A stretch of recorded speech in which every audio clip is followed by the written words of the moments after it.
When a person comes to me, to my office, and wants to have a divorce, what we have to do initially is file a petition for divorce. After we file the petition, we need to have what we call a temporary order hearing. That establishes child support, health insurance, possession and access of the child, and it also establishes who the child or the children will live with. Then we have a process called discovery. That allows each attorney, if the parties have attorneys, to exchange documentation that's going to help in the final process. Now, a divorce in Bexar County will take about 60 to 90 days. After the discovery, then you have a final hearing. But there's also another issue. Most parties cannot wait to stand in line in the court system and wait for a judge to become available. So most parties opt out to do mediation.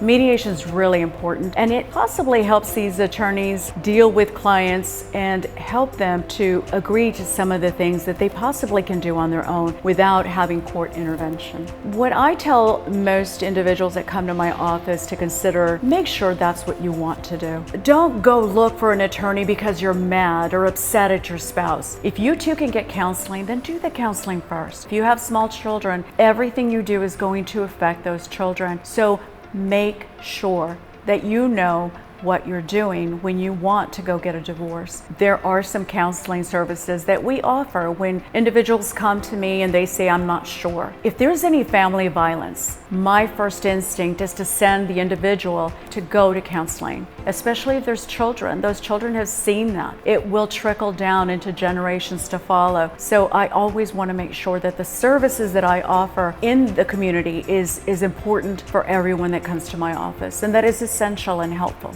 Someone asked me, is there ever a right time for divorce? It's an individual choice. Don't listen to everyone else. Listen to what your heart says that you must do for yourself, for your family, for your children. It all depends on you and what you're wanting to do. But it may be the best thing for you individually. When you file for divorce and during the process of divorce you realize that your spouse and your significant other feels that you two should try it again, you can stop the divorce. Once you start the divorce, there is a stopping period at any time before you go to the final hearing. Please don't ever think that just because you file, you have to proceed. You can stop. This is about you, your family, and your children. You can stop a divorce at any time.